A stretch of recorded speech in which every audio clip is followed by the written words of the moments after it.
আল্লাহ বলে এই দুনিয়ায় আমি রব্বুল আলামিন আমার বান্দাদের মধ্যে কর্ম আমি আল্লাহ নিজে বন্টন করে থাকি। এটা কোরআনের আয়াত। আল্লাহ বলছে আমি বন্টন করি, আমি বন্টন করি, নাইলে কেউর পক্ষে সম্ভব না। আল্লাহ এই প্রখর রোদের মধ্যে কেউ কাজ করে, প্রচন্ড আগুনের মধ্যে কেউ কাজ করে। সিমেন্ট ফ্যাক্টরিতে গিয়ে দেখেন, রড ফ্যাক্টরিতে গিয়ে দেখেন। আমি একবার চুন ফ্যাক্টরিতে গেছি, চুন বানায় যে, ওইখানে দেখছি ছাতক সিলেট, এই যে মানুষে পানের লগে চুন খায় যে, আল্লাহু আকবার, আমার কাছে মনে হচ্ছে এটা জাহান্নামের টুকরা। আগুন কাকে বলে? এত তীব্র প্রখর আগুন। ওইখানে মনে করেন ওই বিল্ডিংটা আমার এখান থেকে মানে গরমের হাট লাগতেছে, আমি পারতেছি না আগাইতে, অথচ ওইখানে দাঁড়াইয়া দেখছি কর্মচারীরা বড় বড় লোহার আংটার মতো এগুলো দিয়ে দিয়া পাথরগুলো লাড়তেছে, আরামসে হেতে কথাও কয়, তিনেও লাড়ে, মানে অথচ আগুনটা কি আগুন, জাহান্নামের আগুনের মতো। কিন্তু তার ধৈর্য কুলাইলো কেমন? আল্লাহ বলেন এটা আমি বন্টন করি, আমি এই দুনিয়ার কর্ম বন্টন করি, ফলে এই দুনিয়ার এই স্বাভাবিকতা ভারসাম্য টিকে আছে। আমরা আল্লাহর সাথে বেশি তুচ্ছ অবজ্ঞা করছি, আমরা জানি না আমাদের শেষ পরিণতি। ওমা কাদারুল্লাহ হাক্কা কদরি, আল্লাহ বলছে বান্দা তোমরা আমাকে যথোপযুক্ত কদর করলা না। ওয়াসসামাওয়াতু মাতবিয়াতুন বিয়ামিনি, আল্লাহ বলে জানো বান্দা আমি সেই আল্লাহ যে চাইলে এক সেকেন্ডে এই 7 আসমান একটা পলকের মধ্যে মিনিটের ভিতরে গুটাইয়া আমি আমার কুদরতি হাতে নিয়ে আসতে পারি। তুমি কোন নেতার উপরে ভরসা করে অহংকার করছো? কিসের উপর? তোমার এই বিল্ডিং না, তোমার এই টাইলস, তোমার এই 5 তারার ফাইলিং, তোমার এই ইঞ্জিনিয়ারের নিশ্চয়তা, আপনার এই সয়েল টেস্ট রিপোর্ট, এটার উপরে ভরসা করে আপনি অহংকার করছেন না? স্বামী বিদেশ, এ কারণে মা বোন বাজারে ঘুরছেন না? বাপ তোমাদের ছেলেরা, তোমাদের বাবা কিছু টাকা রোজগার করছে, এই কারণে জিন্দেগি ভাবে ফেলে দিলাম। এক ওয়াক্ত নামাজ পড়তে মন চায় না, তাহলে আল্লাহ লাগবে না বন্ধু? না, মালিক লাগবে না? সোজা কথা, অনুভূতি জাগা দরকার দোস্ত, বিবেক জাগা দরকার। বলেন সারা দিনে মোবাইল টিপে জিন্দেগির কি অর্জন হচ্ছে? জীবনটা আমাদেরকে কি পরিমাণ হায়াতের সময় আমাদের নিচ্ছে। আহা যুবক, যদি বুঝতেই হবে বাপ, অচিরেই বুঝবেন, অচিরেই বুঝবেন। এই প্রযুক্তি আগে ছিল না, আগামী দিনে থাকবে না। ফেসবুক থাকবে না, ইউটিউব থাকবে, যেহেতু আগে ছিল না, সামনেও থাকবে। কত প্রযুক্তি তো নাই। ফিতাওয়ালা সেই ক্যাসেট এখন নাই। তখন কি ফিতাওয়ালা ক্যাসেটওয়ালারা ভবিষ্যৎবাণী করছিল যে এটা আর থাকবে না? পাতলা পাতলা যে সিডি, এগুলো তো এখন নাই। তখন কি ওই সিডিওয়ালারা ভবিষ্যৎবাণী করছিল যে এগুলো থাকবে না? এটাও থাকবে। ওয়াখলুকুকুম মা লা তা'লামুন, কোরআনুল কারীমে আছে, আল্লাহ তাআলা বলেন ওয়াল খাইলা ওয়াল বিগালা ওয়াল হামিরা লিতারকাবুহা ওয়া জিনা, আমি আল্লাহ তাআলা গাধা, ঘোড়া, খচ্চর তোমাদের যানবাহনের জন্য দিয়েছি। মজার কথা হলো এরপরে আল্লাহ বলছে এরপরে আমি অচিরেই সামনে আরো অনেক কিছু বানাবো, সৃষ্টি করতে থাকবো যা তোমরা জানো না। মুফাসসিরিনে কেরাম বলে এই কথাটাই প্রমাণ করে কোরআনের যে পৃথিবীর কোনো আধুনিকতাই এখানে শেষ হবে না, এর চাইতে আবার আগে বাড়বে, আরো সামনে। বুঝেন নাই কথাটা? আধুনিকতা এখানে শেষ, এখানে শেষ, বরঞ্চ ইসরাফিলের ফু পর্যন্ত উৎকর্ষ আধুনিকতা বাড়বে, আরো আসবে, আরো আসবে, আরো আসবে। আর কি হইতে পারে আপনি দেখবেন। মনে আছে প্রথম যেদিন আমারে প্রথম 2-4 বার শুনাইছিল যে মোবাইলের মধ্যে ছবি দেখা যায়, বিদেশ থেকে কথা কইলে যিনি কথা কইতেছে, আমি হাসি দিয়ে উড়ে দূর বেটা বেউকুফ কি কস না কস, কিন্তু পরে দেখলাম এটা একটা ডাইলবার। এখন তো এটা কোলের বাচ্চাও বোঝে তার আব্বুর ছবি দেখা যাইতেছে বিদেশ থেকে, ঠিক কিনা বলেন? এটা কি কেউ ভাবছিল তখন? আল্লাহ তাআলা বলেন তাদের জন্য সৃষ্টি করব, অচিরেই করতে থাকবো। মোজারের সিগা, যেটা ইস্তেমরার বুঝায়, ধারাবাহিকতা বুঝায়। মা লা তা'লামুন, যা তোমরা জানো না আমি তৈরি করব। ওয়াল্লাহু ইয়ালামু আনতুম লা তা'লামুন, আল্লাহ বলে আমি জানি তোমরা জানো না। তোমরা জানো মানুষের কোনো আবিষ্কার, এটা মানুষের সত্তাগত আবিষ্কার নয়, বরং আল্লাহর ফয়সালা। এই জন্য আল্লাহ তাআলা যাকে দিয়ে যা করাবেন দুনিয়ায় তা আল্লাহই করাচ্ছেন। কসম খোদার, এটাই সত্য। এই বন্ধু বিশ্বাস করো, এটাই সত্য। এজন্য যে ট্রাক বানাইতে পারছে সে মোবাইল বানাইতে পারবে না। বলে তুমি এত বড় ট্রাকের মতো একটা এত বড় যন্ত্র মেশিন বানাইছো, একটা গাড়ি বানাইতে পারলে তো এই ছোট্ট মোবাইলটা তুমি বানাইতে পারতা না? সে পারবে না। আল্লাহ তাআলার কুদরত এটা। কোরআনে আল্লাহ বলছেন নাহনু কাসামনা বাইনাহুম মাঈশাতাহুম ফিল হায়াতিদ দুনিয়া। আল্লাহ বলে এই দুনিয়ায় আমি রব্বুল আলামিন আমার বান্দাদের মধ্যে কর্ম আমি আল্লাহ নিজে বন্টন করে থাকি। এটা কোরআনের আয়াত। আল্লাহ বলছে আমি বন্টন করি, আমি বন্টন করি, নাইলে কেউর পক্ষে সম্ভব না। আল্লাহ এই প্রখর রৌদ্রের মধ্যে কেউ কাজ করে, প্রচন্ড আগুনের মধ্যে কেউ কাজ করে। সিমেন্ট ফ্যাক্টরিতে গিয়ে দেখেন, রড ফ্যাক্টরিতে গিয়ে দেখেন। আমি একবার চুন ফ্যাক্টরিতে গেছি, চুন বানায় যে, ওইখানে দেখছি ছাতক সিলেট, এই যে মানুষে পানের লগে চুন খায় যে, আল্লাহু আকবার, আমার কাছে মনে হচ্ছে এটা জাহান্নামের টুকরা। আগুন কাকে বলে? এত তীব্র প্রখর আগুন। ওইখানে মনে করেন ওই বিল্ডিংটা আমার এখান থেকেই মানে গরমের হাট লাগতেছে, আমি পারতেছি না আগাইতে। অথচ ওইখানে দাঁড়াইয়া দেখছি কর্মচারীরা বড় বড় লোহার আংটার মতো এগুলো দিয়ে দিয়া পাথরিগুলো লাড়তেছে, আরামসে হেতে কথাও কয়, তিড়েও লাড়ে, মানে অথচ আগুনটা কি আগুন, জাহান্নামের আগুনের মতো। কিন্তু তার ধৈর্য কুলাইল কেমন? আল্লাহ বলেন এটা আমি বন্টন করি, আমি এই দুনিয়ার কর্ম বন্টন করি। ফলে এই দুনিয়ার এই স্বাভাবিকতা ভারসাম্য টিকে আছে। ওয়াজআলুকুম খুলাফা আল আরদ। বন্ধু আল্লাহ বলছেন আমি আল্লাহ আমার জমিনের মধ্যে তোমাদেরকে আমার প্রতিনিধি হিসাবে বসবাসের ব্যবস্থা করছি, এটা আমি করছি। আপনি শুধু একটা বার বলেন, একটা লোক এখানে এই যারা মনোযোগ দিয়ে শুনতেছেন, আপনি বলেন একজন চেয়ারম্যানকে বলুন, এই চেয়ারম্যান সাহেবরা এনে বসাইয়া, মনে করেন একটা ইউনিয়ন যে আপনার এখানে মোট 4000 ভোটারের ভোটে আপনি নির্বাচিত হয়েছেন, ধরে নিলাম এই 4000 ভোটারের মধ্যে এই ইউনিয়নে মানুষের প্রয়োজনীয় যে কাজগুলো এগুলো আপনি বন্টন করে দিবেন।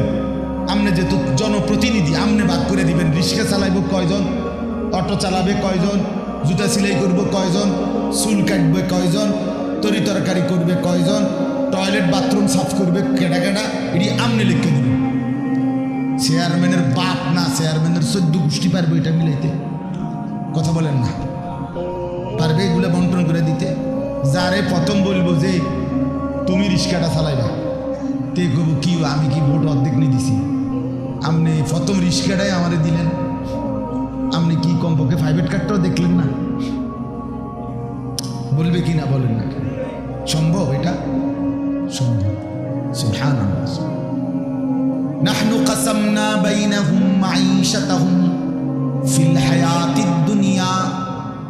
রব্বুল আলামিন বলেন দুনিয়ার হায়াতে আমার প্রতিটা বান্দার কর্মের বন্টন আমি করে থাকি। ওয়ারাফা'না বা'দাহুম ফাওকা বা'দিন।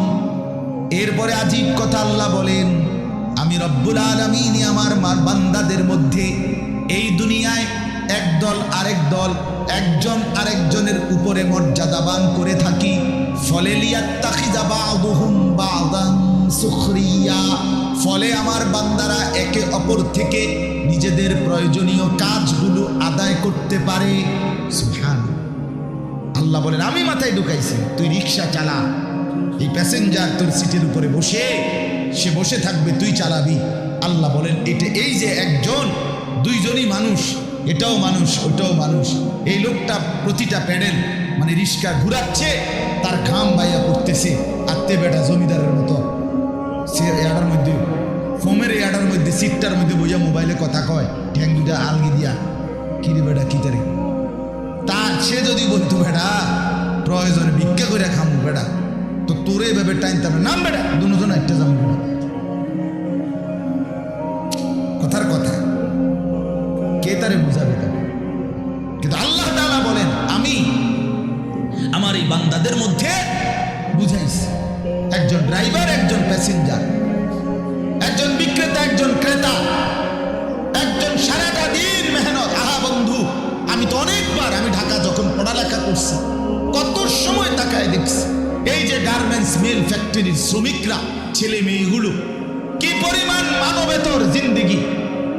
তারা এই 8 ঘন্টা 10 ঘন্টা ওভার টাইম করে ডিউটি শেষ করে ছোট্ট ছোট্ট খুপড়ির মতো কোন রকম জিন্দেগির জীবনটা তারা কষ্ট করে চালায়। অল্প কয়টা টাকা বেতন পায়, বেতনটার জন্য কত সময় কত আন্দোলন করতে হয় তাদেরকে। এই সামান্য কয়টা টাকা দিয়ে তারা জীবনটা নির্বাহ করে বছরের পর বছর, অথচ তাদের সেই কষ্টের মেহনতের পরিশ্রমের পণ্যটা বিক্রি করে মালিক ও পক্ষ কোটি কোটি টাকার রাজপ্রাসাদে আলিশান বিত্ত বৈভবের মধ্যে উল্লাস করছে। আল্লাহ বলেন বান্দা এই যে ব্যবধান, এটা আমি করছি, এটা আমার ফয়সালা, আমার ইচ্ছা। আমি যাকে মন চাই ধনী বানাই, আমি যাকে মন চাই গরিব বানাই, আমি যাকে মন চাই সম্পদের প্রাচুর্য বাড়িয়ে দেই, আমি যাকে মন চাই সম্পদ কমিয়ে দেই। আমার বান্দা এটা তোমার দুনিয়াবি কোনো শিক্ষা, দুনিয়াবি কোনো যোগ্যতা, শারীরিক কোনো দক্ষতা, তোমার মেধার কোনো বিচক্ষণতা নয়, কসম আল্লাহর নয়। যুবক প্রতারিত হয়েও না বন্ধু, প্রতারিত হয়েও না। তোমার মতো সুখী সচ্ছল ছিল, বাবার সম্পদ ছিল, চাকরি ছিল, বাবা বিদেশ ছিল, এরকম হাজারো সন্তান আজকে উদ্বাস্তু শরণার্থী শিবিরে, শরণার্থীর মতো মানবেতর জীবন ফিলিস্তিনে, রোহিঙ্গাতে, সিরিয়াতে, ইরাকে মুসলমানের লক্ষ কোটি সন্তান রোহিঙ্গা আরে শরণার্থী উদ্বাস্তু হিসাবে মানবেতর জীবন যাপন করছে। এদেরও ফ্যামিলি ছিল, এদেরও মা ছিল, এদেরও বাবা ছিল, এদেরও ব্যাংক ব্যালেন্স ছিল, এদেরও হাস্যোজ্জ্বল চেহারা ছিল। বরং আমাদের চাইতে আরবের মানুষের চেহারা লক্ষ কোটি গুণ বেশি সুন্দর। বন্ধু আমার কি রঙে, আমার কথা শেষ, আমি বেশি আর বাড়াবো না। কি পাইয়া আজকে আমাদের সন্তানদের হালাত আমি বুঝি না। আরে বন্ধু কি গুপ্তধন পাইয়া গেলা, কোন জমিদারি পাইয়া গেলা, যে জমিদারির কারণে আল্লাহকে এভাবে ভুলে গেলা? কারণটা কি? মুসলমানের বাবারা এভাবে ভুলে গেলেন কেন? মুসলমানের মারা এভাবে বপর্দায় বেপর্দায় নামে গেলেন কেন? মুসলমানের বোনেরা এইভাবে অসভ্যতায় নেমে গেল কেন? হায়া কোথায়, লজ্জা কোথায়, শরম কোথায়? আল্লাহকে এভাবে ভুলে গেলেন কেন? যে ঘরে বাপ মা জীবিত, অথচ খোদার 365 দিনে একটা বছরে, একটা 16 বছরের 18 বছরের ছেলে মেয়ে, আহা আপন মা বাপ জীবিত থাকতে কোনদিন একটা বছরে ফজরের নামাজ পড়লো না। এত বড় জানোয়ার মুসলমানের ঘরে ঘুমায় কেন বলে? এত বড় অসভ্য এক মুসলমান বাবা মা এই সময় এত বড় নাফরমান নিয়ে এই ঘরে জীবন চলছে কেন? কারণটা কি? আল্লাহকে এভাবে ছেড়ে দিলেন কেন? আখিরাত এভাবে ভুলে গেলেন কেন? কি ব্যাপারটা কি?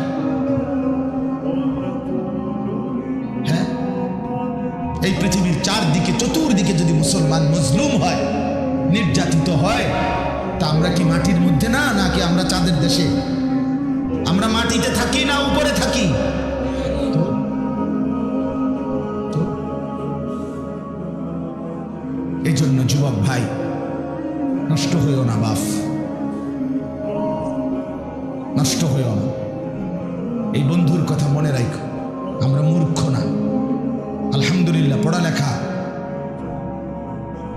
আমরাও করছি, জেনারেল লাইনেও পড়ালেখা করছি, মাদ্রাসার লাইনেও পড়ালেখা করছি। শতভাগ আস্থা নিয়েই বলতেছি, বুঝ নিয়েই বলতেছি। আমি কুমিল্লা ভিক্টোরিয়া কলেজ থেকে মাস্টার্স পাস করছি, আলহামদুলিল্লাহ। সরকারি আলিয়া মাদ্রাসা থেকে টাইটেল কামিল পাস করছি, কৌমি মাদ্রাসা থেকে দাওরায়ে হাদিস পাস করছি। এটা বুঝেই করতেছি, বুঝেই বলতেছি। ইংরেজিও পুরা পড়ছি, আরবিও পুরা পড়ছি। এই জন্য বিজ্ঞান সায়েন্স বিভাগ থেকে দাখিল পাস করছি, এসএসসি। আমি বন্ধু বুঝাইতে চাচ্ছি এই কথাটা অহংকারের জন্য বা ফুটাঙ্গিরির জন্য না, এই বাস্তবতাটা বুঝানো। এই দুনিয়ার এই সবটা মিলাইয়া আজকে যে কয়জন অভিভাবক আছেন অথবা যে কয়জন যুবক ভাই আছেন, দোস্ত, আমরা আল্লাহর সাথে বেশি বাড়াবাড়ি করছি, আমরা আল্লাহর সাথে বেশি তুচ্ছ অবজ্ঞা করছি। আমরা জানি না আমাদের শেষ পরিণতি কি। ওমা কাদারুল্লাহ হাক্কা কদরি, আল্লাহ বলছে, বান্দা তোমরা আমাকে যথোপযুক্ত কদর করলা না। ওয়াসসামাওয়াতু মাতবিয়াতুম বিয়ামিনি, আল্লাহ বলে, জানো বান্দা, আমি সেই আল্লাহ যে চাইলে এক সেকেন্ডে এই 7 আসমান একটা পলকের মধ্যে, মিনিটের ভিতরে গুটাইয়া আমি আমার কুদরতি হাতে নিয়ে আসতে পারি। তুমি কোন নেতার উপরে ভরসা করে অহংকারী করছো? কিসের? তোমার এই বিল্ডিং না, তোমার এই টাইলস, তোমার এই 5 তারার ফাইলিং, তোমার এই ইঞ্জিনিয়ারের নিশ্চয়তা, আপনার এই সয়েল টেস্ট রিপোর্ট, এটার উপরে ভরসা করে আপনি অহংকার করছেন না? স্বামী বিদেশ, এ কারণে মা বোন বাজারে ঘুরছেন না? বাপ, তোমাদের ছেলেরা, তোমাদের বাবা কিছু টাকা রোজগার করছে, এই কারণে জিন্দেগি এভাবে ফেলে দিলাম। এক ওয়াক্ত নামাজ পড়তে মন চায় না, তাহলে আল্লাহ লাগবে না বন্ধু? না, মালিক লাগবে না? আল্লাহকে লাগবে না? তাই আজকে যারা এশার নামাজ পড়ো নাই, কেন পড়লা না? এই হাইওয়ান, পড়লা না কেন? এই হারামি, পড়লা না কেন? সারাদিন এক ওয়াক্ত নামাজ পড়ো নাই যে, তোমার চাইতে নিকৃষ্ট মানুষ, নির্লজ্জ মানুষ আর কি হতে পারে? মুসলমানের ঘরে জন্ম নিয়ে এক মুসলমান মায়ের পবিত্র দুধ এক টানা 2টা বছর খেয়ে এত নিকৃষ্ট মানুষ হয় কেন? এত নিকৃষ্ট মুসলমান হয় কেন? এত সভ্য মুসলমানের রক্ত এত বেদামি হবে কেন? অনুভূতি এভাবে মরে যাবে কেন? এই জন্য আমি আপনাদের সামনে কোরআনুল কারীমের যে আয়াতটা পড়ছি, সূরা আলে ইমরানের 102 নম্বর আয়াত, আল্লাহ তাআলা বলছেন, ইয়া আইয়ুহাল্লাযীনা আমানুত্তাকুল্লাহা হাক্কা তুকাতিহ, হে ঈমানদারগণ, হে মুসলমানরা, মুমিনরা, তোমরা আমার, আল্লাহ বলছে 89 বার কোরআনুল কারীমের মধ্যে আল্লাহ তাআলা, একবার দুইবার না দোস্ত, হে ঈমানদারগণ, হে আমার মুমিন বান্দা, এই কথা বলে আল্লাহ 89, 8, 9, 89 বার আল্লাহ কোরআনে ডাক দিয়েছে। বলছে, তুমি আমার বান্দা, তুমি মুমিন, তোমারে আমি জান্নাত দেব। বান্দা, তোমারে আমি জান্নাত দিতে চাই, বিশ্বাস করো, তোমার জন্যই জান্নাত, কোনো বেঈমানের জন্য জান্নাত না। ঈমানবিহীন কেউ জান্নাতে যাবেন। পৃথিবীর সমস্ত ভালো কাজ যদি কোনো বেঈমান করে, তবুও সে জান্নাতি হবে। গোটা পৃথিবীটাও যদি কেউ মালিক হইয়া দান করে দেয়, এত বড় মহানুভব, কিন্তু সে বেঈমান, ইমান হীরা হারা, কালেমা হারা, সে কশ্চিন কালেও পরকালীন মুক্তি পাবে। ইমান এইসা সম্ভব, ইমান এতনা দামি জিনিস, এতটা দামি সব। ইমান বিহীন গোটা পৃথিবী কিছুরই কোনো মূল্য নেই। তো আল্লাহ বলে সেই ইমান আমি তোমাকে দিয়েছি বান্দা, আমি গ্রহণ করছি। ইয়া আইয়ুহাল্লাযীনা আমানু, হে ঈমানদারগণ। তার মানে তোমার এটা ফরমটা আমি নিছি, তোমার ঈমানদার হিসাবে গ্রহণ করছি, তোমারে মুসলমান বলে নিলাম আমি। এই জন্যই তো ডাক দিলাম, আমার বান্দা, ডাক তো তোমাকে দিলাম।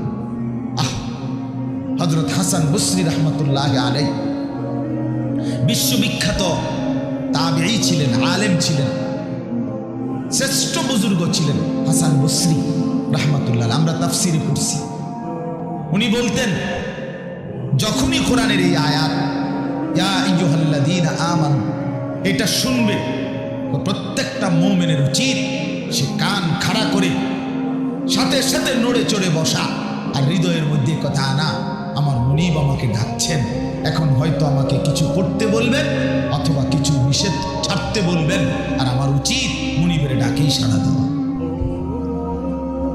তো আল্লাহ তাআলা এখানে বলছেন ইয়া আইয়ুহাল্লাযীনা আমানু, হে ঈমানদারগণ, ইত্তাকুল্লাহা হাক্কা তুকাতিহ,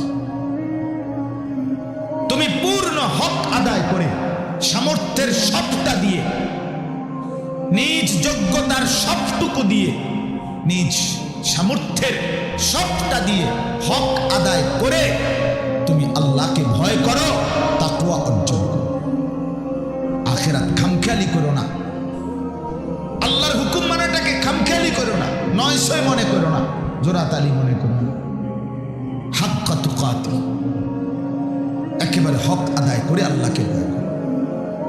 এই কথাটা যে আল্লাহ কোরআনে বন্ধু কতবার বলছে, বারবার বারবার বারবার।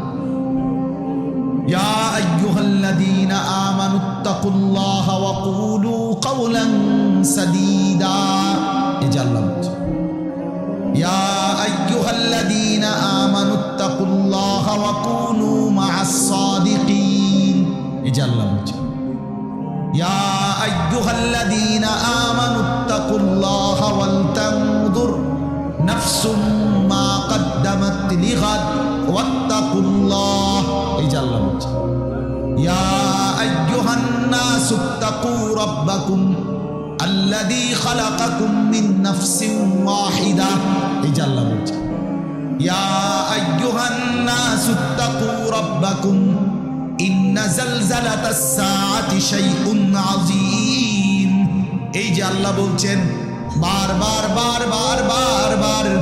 আল্লাহ বলছে হে ঈমানদার মুমিন বান্দা আমার, তুমি অন্যদের মতো না, তুমি হিন্দু না, তুমি বৌদ্ধ না, তুমি ইহুদি না, তুমি খ্রিস্টান না, তুমি নাস্তিক না, তুমি মুরতাদ না, তুমি বেঈমান না, তুমি আমার মুমিন বান্দা, তুমি আমার ঈমানদার বান্দা। তুমি আর 10 জনের মতো না, ভাত আমি সবাইকে খাওয়াবো, সেজদার তৌফিক আমি সবাইকে দেব না। বউ বাচ্চা, স্ত্রী সন্তান, সংসার, বাড়ি গাড়ি, ক্ষমতা, এটা তো আমি আল্লাহ বেঈমানকেও দিচ্ছি, বেশি দিচ্ছি। কিন্তু আল্লাহ বলেন মুমিন তোমাকে আমি জান্নাত দেব, জান্নাত, জান্নাত দেব, জান্নাত দেব। ঈমানদার জান্নাত এক পলক দেখবে। হাদিসের মধ্যে আছে আল্লাহর নবী সাল্লাল্লাহু আলাইহি ওয়াসাল্লাম বলেন পুরাটা হায়াত যেই বান্দা, যেই মুমিন দুঃখ কষ্ট আর যন্ত্রণায় কাটাইছে, কোনোদিন 1 সেকেন্ডের জন্য সুখ পায় নাই, কিন্তু 1 মুহূর্তের জন্য আল্লাহর নাফরমানি করে নাই, খোদার কসম আল্লাহর নবী বলেন বন্ধু হাসরের ময়দানে আল্লাহ তার সেই অনুগত বান্দাকে, হুকুম মাননেওয়ালা মুমিন যে কোনোদিন সুখ পায় নাই, দুনিয়ায় আনন্দ পায় নাই, দুঃখ আর যন্ত্রণা। আমার একজন নিকটাত্মীয় আছে আমার এই হায়াতে, আমার ঘনিষ্ঠ আপনজন, আমার এই হায়াতে, আমার এই 20-25 বছরের ভিতরে আমি কোনোদিন তার সুখের কথা খুব কমই শুনছি, যখনই শুনছি উনি বিপদেই আছে, কোনো না বড় সড়ো মুসিবতে, একটার পর একটা তার বিপদ লেগেই আছে। বিপদ যেন তারে ছাড়ে না, মুসিবত যেন তার। আমি তার জন্য নিজে উমরা করছি, কত সময় কত দোয়া আমার সেই আপনজনের জন্য আমি করি, কিন্তু আমার কাছে মনে হয় আমার মালিকের ফয়সালা এটা যে মুসিবত তাকে ছাড়ে না, বিপদ তাকে ছাড়ে না। আল্লাহর নবী সাল্লাল্লাহু আলাইহি ওয়াসাল্লাম বলেন, এই প্রচন্ড মুসিবতের ভিতরেও আমার হুকুমটা মেনে যে আখিরাতে গেল, আল্লাহ তাআলা ফেরেশতাকে বলবে, আমার এই বান্দাকে জান্নাতের চারদিকটা একবার ঘুরাইয়া জান্নাতের দরজা বরাবর একটু দাঁড় করাইয়া আবার নিয়ে আসো। কসম আল্লাহর, এটা হাদিস। ওই জীবনভর দুঃখ কষ্টে আল্লাহর হুকুম মেনে গেছে, সেই লোকটাকে চারদিকে ঘুরাইয়া জান্নাতের দরজার কাছে একটা মিনিটের জন্য ফেরেশতা দাঁড় করাবে। জান্নাতের একটা মিষ্টি বাতাস 1 সেকেন্ডের জন্য তার কলিজাটার মধ্যে এসে লাগবে ভিতর থেকে। এইবার লোকটাকে আল্লাহ রসুল বলেন, আল্লাহর সামনে যখন আনা হবে, আল্লাহ তাআলা জিজ্ঞেস করবে, আমার বান্দা জীবনটা বুঝি দুঃখ আর কষ্টে কাটাইছ না? কসম আল্লাহর হাদিসে আছে, ওই বান্দা বলবে, মাওলা বলেন কি মাওলা, জীবনে দুঃখ কি জিনিস আমি তো কখনোই দেখিনি। আল্লাহর কসম, রসুল বলছে, মোমেন ওই 1 সেকেন্ডের জান্নাতের বাতাস তার 70 বছরের দুঃখ ভুলায় দেয়।